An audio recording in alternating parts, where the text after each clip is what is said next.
I remember the first term of university was difficult. It was hard. The work was harder, I think, than I expected. Aberdeen was at its worst. It was grey and wet and cold, and I walked down Bedford Road there every day and felt pretty miserable in a sense.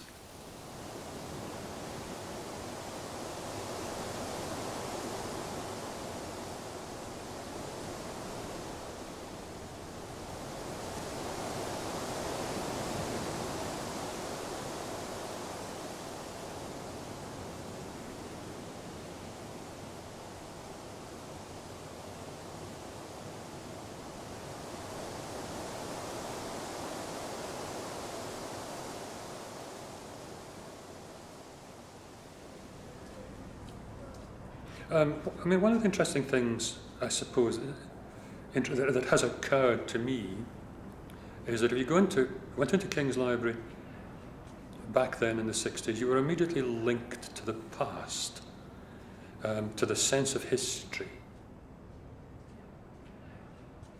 The library was a wonder, really. I think it's a work of extreme vandalism to have almost totally destroyed the sense of space. That King's Centre, whatever it's called, gives you really no impression of what the library was like and what it had been like for about 100 years. And one of the odd things for people from Elgin Academy, which is the school that I went to, was the fact that a prominent monument within the library, it is actually still there in the centre, was a monument to Sir William Duke of Geddes, who was principal of the university, a key principal.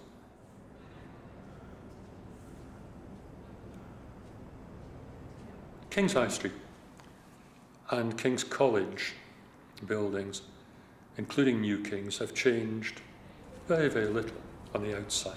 You know, you still get this. I still get, you know, the sense of wonder, a sense of amazement, and a sense of great, extraordinary satisfaction when you turn the corner and see the Crown Tower of King's College.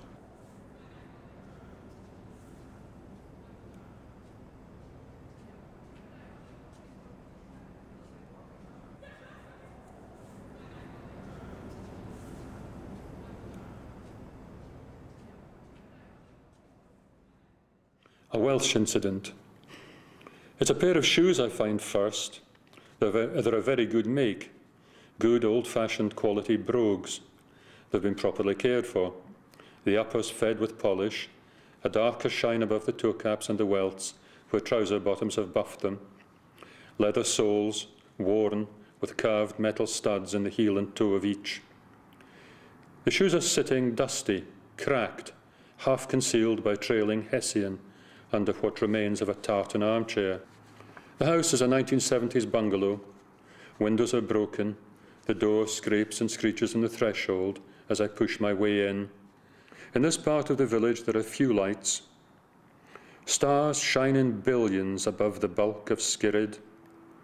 I look up amazed into the dark pool of the night, and suddenly I'm seized by vertigo and feel myself, as if torn from gravity's grip, flying like a diver down into the depths.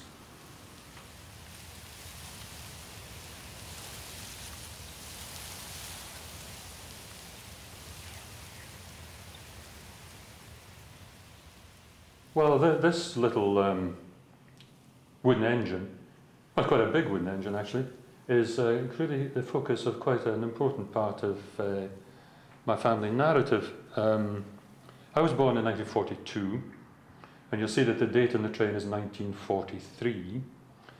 The train was made by my father. My father went on to D-Day, and involved in the D-Day landings. In fact, he was there before D-Day, clearing mines, etc.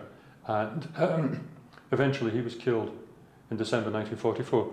So he never returned from D-Day. He was killed in Holland in 1944, November 1944. And thereafter, of course, he died, was killed, was blown up, and I never knew him, actually. So this train became really, really quite important in my family, because it's one of the very few things that I have that commemorates my father.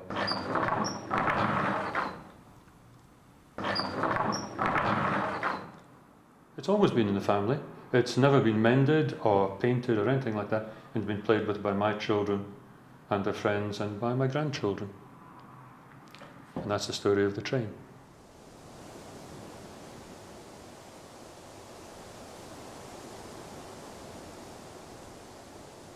I've always liked the beaches on the west coast of Scotland, whether they're long sandy beaches or cliff-top beaches, rocky shorelines, where there is, significantly less evidence of the work of man on them. I think there's a line from Stevenson, Robert Louis Stevenson, and he writes at one point in one of his essays about walking the shores of creation, and that's a kind of line that comes back to me. The sense that you're back somewhere, you're going back somewhere into the beginning of time. I came back and made acquaintance with the place again, and the way that it had changed. And again, I suppose this is the point about place. I wanted to go back there to make connections, and I have just loved these 3 years that I spent at university. The contact with an academic world, right? That's what it is, an academic world, and with serious study, and with meeting young people as well. That's been really important.